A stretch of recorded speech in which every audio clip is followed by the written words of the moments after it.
defended 16 individuals. Andrea Whitaker was Mr. Johnson's attorney. She is going to be here a little later.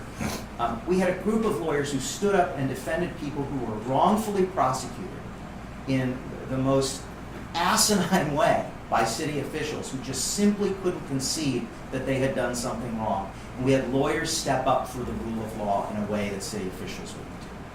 So, with that backdrop in mind, yes, we have a settlement here, but we do not have accountability.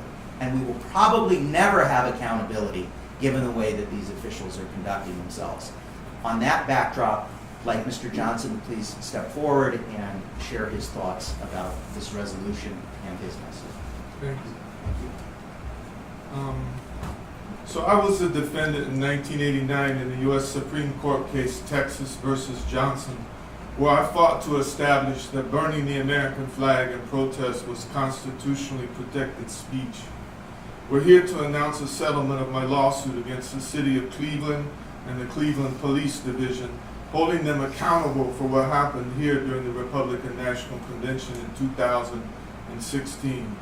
As Trump was delivering his fascist message of white supremacy, law and order, scapegoating of immigrants, disgusting misogyny, and naked America First chauvinism to the Republican National Convention.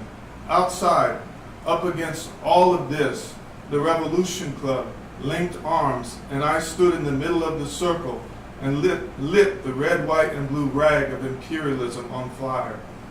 Our message to the world: America was never great. We need to overthrow this system. Cleveland police, along with other state and federal agencies, launched an unjust, vicious police assault to break up our protest. I was put in a chokehold and dragged to the ground. Others were knocked down. Altogether, 16 Revolution Club members and other protesters were brutally arrested, dragged off to jail, and held for more than 24 hours until the RNC was over. The police repeatedly lied to the media, changing their story about why we were arrested, in spite of videos that showed clearly it was the police that assaulted and endangered the protesters. Besides the arrest of myself, 2 of the arrested faced serious felony charges and years in prison, and more than a dozen others faced multiple misdemeanors. After more than a year of fighting these prosecutions, all the charges were dropped against all of us, or they were dismissed outright. In fact, most were dismissed after a judge held an evidentiary hearing and found that we were engaged in lawful protests, and he specifically cited Texas versus Johnson as the authority for his ruling. Now, the city of Cleveland has been forced to settle the lawsuit I brought in the wake of winning our criminal cases. While the city has tried to minimize and deny its liability, this settlement of almost $250,000 speaks much louder than their denials. The city settled this case because they knew our arrests and prosecutions were an assault on a Supreme Court precedent that I won 30 years ago. Burning the American flag in protest is constitutionally protected symbolic speech. And in my case, it expresses unmistakable contempt and revulsion for what this country and this government stands for in the world. The city was afraid to have all this come out in a trial, so they have settled. What we did in burning the flag outside the Republican National Convention in 2016 was not only our right, it was the righteous thing to do. I burned the flag at the RNC because it's wrong to close our eyes to the history of genocide and slavery, the wars of empire, the invasions and occupations, the coups and torture, and all the atrocities the U.S. has committed here and around the world. I really believe, as Bob Avakian, the leader of the revolution, says, American lives are not more important than other people's lives. I and others in the Revolution Club, and we urge others to join with us, are urgently working for the day when this empire can no longer terrorize and brutalize and oppress people all over the world. I plan to donate generously to the ways that will bring further, that will bring that closer. I want to thank all the attorneys involved in this case. I'm extremely appreciative of all of your efforts. Because you all, from your own perspective, step forward to fight this case, because you believe from your own perspectives that it was important. The National Lawyers Guild, the National Lawyers Guild, Jacqueline Green and Sarah Gelsomino in the back there, and together with the NAACP, organized over 40 volunteer attorneys that represented the RNC 16 defendants. My criminal defense attorney, Andrea Whitaker, who's en route here now, and of course the attorneys who brought this suit from the Chandra Law Firm, Subodh Chandra and Patrick Cabot. I'm also encouraging others who were arrested with me at the RNC to file suit against the city of Cleveland and against the Cleveland Police Division. Thank you. Now we're going to hear from the officer from the National Lawyers Guild, Jacqueline Green, who had organized the army of volunteer lawyers who were protecting civil liberties during the 2016 RNC. Thank you. I'm Jacqueline Green, partner at Friedman & Gilbert and co-coordinator for the Ohio chapter of the National Lawyers Guild.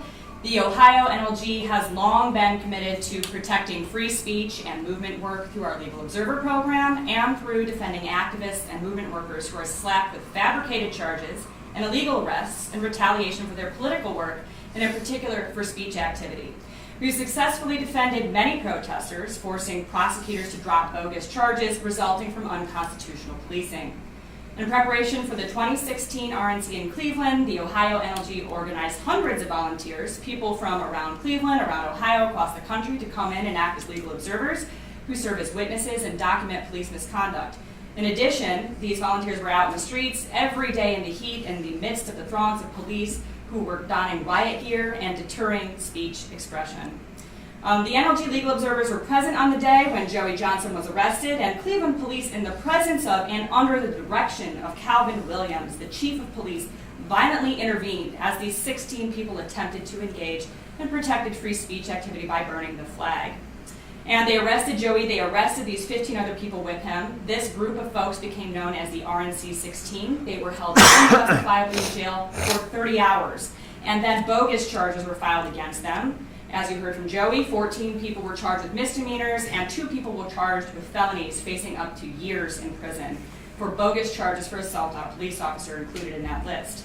It was the city's job to protect the free speech rights of the people who came to Cleveland to engage in expressive activity in response to Trump's nomination. But instead, the city jailed them and prosecuted them for over a year. And these bogus charges filed against the RNC 16 were nothing more than a strident attempt to justify the city's wrongdoing. In the wake of the city's failures, as you heard, other people stepped up to defend the fundamental rights of the RNC 16. We had over 40 lawyers from the NLG, from the Cleveland branch of the NAACP, and from private practice who came together to defend the sham prosecutions.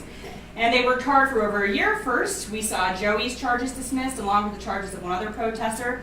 Then, and that was thanks in large part to Andrea Whitaker, his attorney.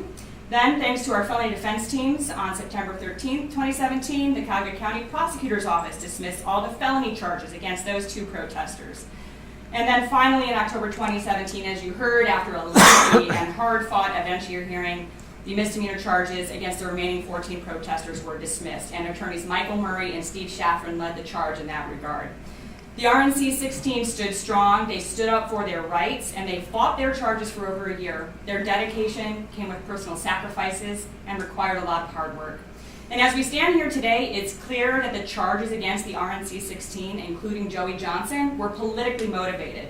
The Ohio chapter of the NLG stands with movement workers, activists, and demonstrators who exercise their constitutionally protected rights. And we remain committed to defending those who are falsely charged in retaliation for exercising those rights, like Joey Johnson was.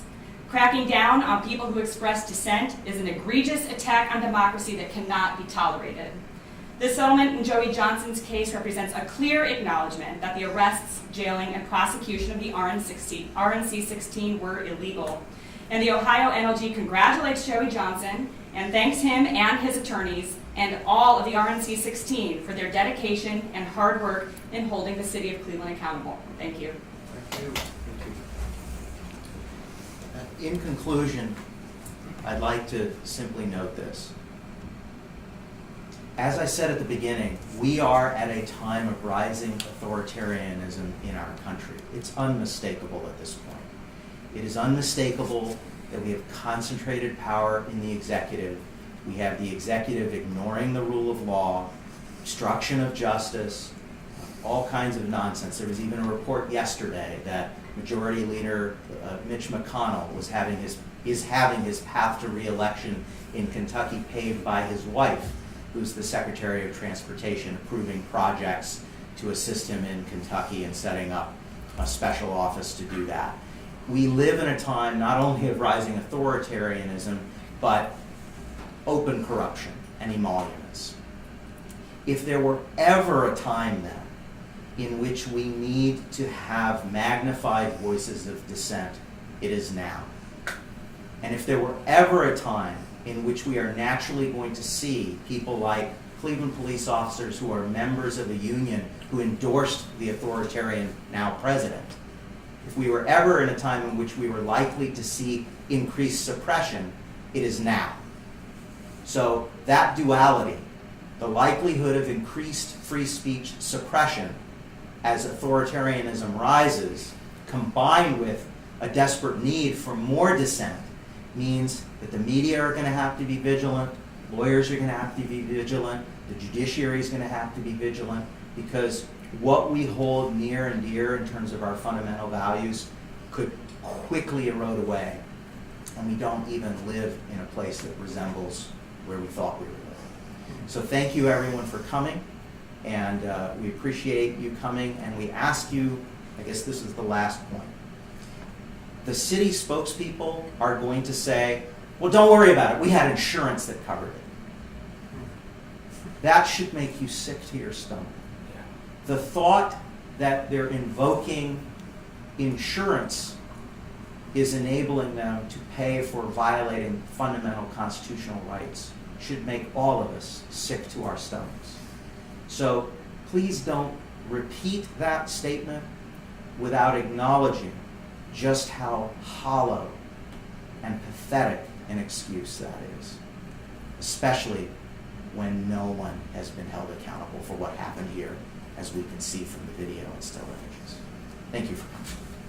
Mr. Johnson, Yeah. do you personally feel vindicated with this settlement? Yeah, I do. I think it's a substantial settlement. It represents it represents an admission of liability, even though they denied it. They wouldn't have put this much money on the table if they didn't know what they did was wrong, and that it would have come out in the course of a trial. Plus another 50 for Stephen Fridley as well. Right. There's another co-defendant who's already been awarded $50,000, Stephen Fridley. And I've encouraged the other defendants to follow suit. I hope they do. Has the city reached out to you in any way? Excuse me? Has the city reached out to you in any way? No, there's not a lot of talk going on between us. Do you plan to continue burning the flag? Yeah, it's a symbol of international plunder and murder, man. And my starting point is the people of the world and what's in the interest of humanity. Look, you know, in this country, people are indoctrinated and brainwashed, and I wasn't exempt from that. I came up on Army brat during the 1960s, during the Vietnam War, but those were very contentious, rebellious, and defiant times, and people were protesting against the war. You go back and you look at a lot of the case history for flag burning cases. People were making patches out of the flag and putting it on the seat of their pants. They were sewing peace symbols on the flag. They were burning the flag, and to protest the Vietnam War, to protest the oppression of black people. And you know, that's my roots, and I'm trying to stick to those roots because I have an even deeper understanding. It's a symbol of empire, global exploitation, invasions and occupation, torture, and like I said in my statement, I'm not closing my eyes to that. And I want to continue standing with the people of the world. And We need an actual revolution to get humanity beyond all this, to get beyond the systems of global imperialism oppressing billions of people, 43 billionaires in the world having as much wealth as the bottom half of humanity, 3.5 billion people. It's the flags is their logo, their brand symbol for invasions and occupations to keep that whole system going. Do you feel at risk at any point? Excuse me? Do you feel at risk at any point? I do. People in America who love the flag and say that you're burning the flag is an affront to democracy and what the flag stands for. Well, I do think some people are being whipped into a fascist frenzy, and it goes right along with the ugly white supremacy that's being promoted and emboldened, and the male supremacy, the contempt for women. You know, not just slamming women backwards into the dark ages with these fetal heartbeat laws in places like Alabama and Georgia, and it's threatened here as well. It's not only that, but they want to say a woman is guilty of murder, you know, because they're going to grant the fetus full personhood. So then the woman would be guilty of murder. Her doctor would be guilty of murder. This is outrageous, and this is fascist patriarchy and ascendancy, and it goes right along with the America First chauvinism. You know, Trump bragging about, we have nuclear weapons, why don't we use them? Threatening the people of Iran. Have we seen this movie before? Isn't this what they did to the people of Iraq? You know, this belligerence and this posture of intimidation and threatening people with annihilation, nuclear annihilation. So this is all the more reasons that people need to be finding different ways to defy this system. And as I said, for the Revolution Club's part, we're not just working to defy it, we're working to make an actual revolution, to bring about a whole different society, a future socialist republic in North America that's not based on exploitation and oppression of billions of people all over the planet, isn't living off the suffering and the exploitation of, to make our clothes of sweatshop workers in a factory in Bangladesh where the walls collapse and hundreds of people die because those are the conditions of life that this system of global imperialism forces on people around the world. We don't have to live like this, you know. So I know people are being whipped up around this, but we have to fight through on that for people to see. You know, it's not in their interest to go the way of this empire, you know, to stand for. What do you say to people who feel that the flag symbolizes the rights that allow someone like yourself to burn it to express themselves? Well, I wouldn't be standing here right now if I hadn't fought for this. This was not something that was handed to me. It was something that was extracted through tremendous struggle. I went through a 5-year court battle from 1984 to 1989, starting in Texas. I shouldn't have been arrested to begin with, to use your logic. I shouldn't even have been arrested, you know, and then dragged through a whole trial. After my arrest, I was thrown in a cell with white supremacists who repeatedly attacked me. You know, then I went through a whole trial. Then I was sentenced to a year in jail and a $2,000 fine. I got out after an appeal bond was posted on my behalf, and then I had to fight the case for 5 years to the U.S. Supreme Court. So that victory in 1989 was not a gift. It came through tremendous struggle, and it came at a point in American history. Anyone who's a lawyer will tell you it's really important to look at the historical context when you're trying to understand why the Supreme Court rules one way at one time in history and another way at another time in history. And in 1989, the regimes in Eastern Europe and the Soviet Union were collapsing, and the U.S. was congratulating these political dissenters in Eastern Europe. Now, how are they going to do that and then turn around and imprison me for a year for burning a flag? There would be no mistaking that I was a political prisoner. So it created a quandary, a contradiction for them. And the way they dealt with it was the decision in my case, which was a close decision, 5-4. You know, but they've never accepted the decision. There's been calls for a constitutional amendment, calls for a federal statute, attempts at a new federal statute, which we defied. And so here we are today. Repeatedly, there's been calls for the constitutional amendment. And then here we are in 2016 in Cleveland, and the Cleveland PD and whoever else was out there, the Secret Service, Homeland Security, they said, we don't like Texas versus Johnson, to hell with it. We'll just ignore it. We'll go ahead and arrest them. They bragged about it, you know, ahead of time. It's pre-planned. How do you feel that the city has accepted no liability in regards to this settlement? Look at the settlement statement. They still state that in the statement, in the actual statement. And forcing them to include the Texas versus Johnson is the legal precedent. That is a result of struggle. You know, maybe Mr. Chandra would like to talk more about that, but that wasn't a gift either. So you yourself said you're an Army bred. So have you had dialogue with people who have fought for this country, who fought for that flag, and what was that dialogue? Yeah, I've had dialogue and I've had arguments, and look, they're not all of one mind. You know, I think when I came up during the Vietnam War, one of the things that contributed to radicalizing me was my stepfather was a sergeant in the Army, and we were living on Army bases in the South and in Alabama and Georgia and in Germany during the Vietnam War, 1969. And I used to have a job, ironically, selling the Stars and Stripes newspaper and the mess halls to the soldiers. So I'd go hang out with the soldiers after chow and just talk with them. They weren't too interested in my newspaper, but we would talk about the war in Vietnam, and the mood among a lot of the soldiers and a lot of the grunts were, they were disgusted with the war. They didn't want to have anything to do with it. They didn't want to be part of it. And they shared that with me. And they told me, they said, kid, your old man's a lifer. Don't listen to him. This is the real deal. You know, that happened then. It can happen again. And Do you consider yourself anti-America or anti-American flag? no, I'm an internationalist. I'm standing with the people of the world. I don't characterize myself as an American. This is where I was born. This is where I happen to live. But I'm thinking about humanity, the 7 billion, you know, across the planet. And the times are long overdue for people to stop looking at the world. With this, the world is so enormously integrated and interconnected, more than any time in human history, you know, preceding this. And it's so important for people to look at things. Global warming, that's a problem for humanity. Climate change is a problem for humanity.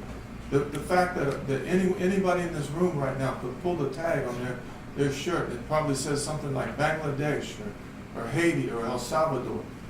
This is how interconnected the world is. So stop looking at things from the standpoint of, and the American chauvinism, where we're supposed to be blind to what humanity's enduring and going through. There's 2.5 billion people in the world that don't even have toilets or sanitation.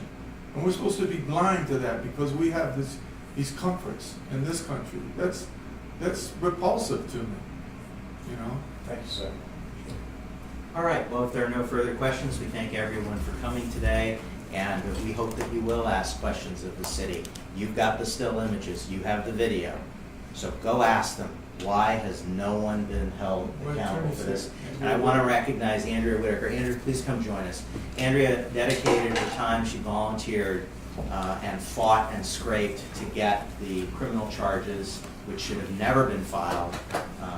She got them dismissed against Joey Johnson. So thank you, Andrea, for the work that you did. Who's the source of the video that you showed us?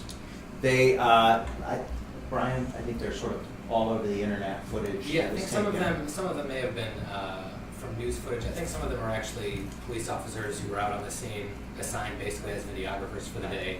And then more of the footage later on in that video you'll see is, you know, from inside the jail, inside the police department. What we did under, one second, Harry, what we did under fair use was basically just take clips from a number of different sources to show you the angles that the contention that somehow Mr. Johnson was on fire or had set others on fire was simply false. And, you know, one other point, if he was on fire, you would think that there would be burns on him unless he's some sort of superhero that I'm not aware of, you know, impervious to fire and heat. But he had no burns on him, he had no injuries on him, his clothes weren't singed at all, nor was anybody else. It was a lie, it was a dirty lie, and no one's been held accountable for it from the line officers that were there promulgating the lies and extinguishing free speech, all the way on up to the brass that repeated the lies. No one's been held accountable. And that's tragic, because what it says about our city, what it says about the city of Cleveland, is that the rule of constitutional law does not prevail. I mean, yes, it prevailed ultimately through the municipal court, but those charged with enforcing the law are lawless. And we've seen this time and again. Am I saying that about every police officer? Of course I'm not saying that about every police officer. You don't characterize it that way. The people involved here, from the line officers up, were involved in, as you see from the police Twitter feed, involved in planning to extinguish speech, which they were very proud of, and clueless, or willfully clueless at least, about 30-year-old U.S. Supreme Court precedent and the Constitution. And they did it anyway, because apparently they knew they could get away with it in the city of Cleveland. That kind of lawlessness, that kind of degradation of the rule of law should scare all of us, whether you agree with Joey Johnson or not, whether you agree with his message or not. You know, I happen to not share many of his beliefs, but I would still fight as a lawyer and a citizen for his right to express them. Because to me, that's what the flag stands for. That's what the country stands for. We can have that difference, but we all need to be vigilant, because no one's been held accountable. So I ask you in the media, now start holding people accountable. Don't let this be a one-day story of just, hey, it came and went, there was a settlement. No. The real story starts now. Why has no one been held accountable? The city of Cleveland abolished its policy a few years ago, around the time of the shooting death of Tamir Rice in 2014. It abolished the policy of they're not going to do any internal discipline as long as there's a pending civil suit. So they don't have that excuse, because they don't have that nonsensical policy anymore under Justice Department pressure. So since July of 2016, no one has been held accountable for lying, and that's what it was.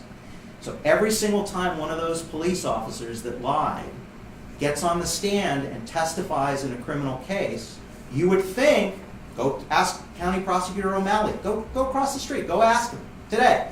Don't you think that you should have what's called a Brady file on all of those officers? Every time they are supposed to testify in a case, evidence that they once lied before, which is right here before you, must be given to the defense. Have they been doing that? If they haven't, they've been violating the constitutional rights and the right to Brady material of every single defendant those officers have been involved in the prosecution. So we bring it back to this for a second. Could you please pull up the one where the police officer is supposedly spraying the flag with Yes. water, and Yes. then the clip where there is the Twitter feed from the police department? Yeah, Where we'll you- start. Let's start with the tweets. We'll do it in reverse order. That one right there would be, that one right there, if we could hold that. Yeah. And these are on our website also. They're on the blog. We can use these? Yes. They're just screenshots of the Twitter feed of the Cleveland Police Division. Public records. And now we're going to pause it. You see here, the officer is involved in extinguishing free speech. There's no other way to put it. No one's on fire. And we'll keep going here a little bit. And we'll see. See? No one's on fire. No one's getting burned. There's no danger. And then what they do is they make up charges afterward. Oh, failure to disperse, failure to comply with a lawful order. It's nonsense. If police officers are acting lawlessly to begin with, I mean, that happens to be an element of resisting arrest. It has to be resisting lawful arrest. So if the arrest is interference with people's fundamental constitutional rights, you can't be resisting arrest by definition, because that's an element of resisting arrest. So this is really important. Please, media, don't let it go. Get answers. Go all the way to the top. Don't let police spokesman, mayoral spokesman Dan Williams flim-flam you and say a bunch of nonsense like, go get answers from the chief, go get answers from the safety director, go get answers from the mayor, go get answers from the Civilian Police Review Board, which has supposedly been reconstituted following the consent decree and is supposedly doing great things now to, hold police officers accountable. Nonsense. It's nonsense. It's all papering things over. Go ask the new head of internal affairs, Ron Bateman, my former colleague from the U.S. Attorney's Office. Why does he not investigate this? Go ask them. Thank you. Get answers. Thank you.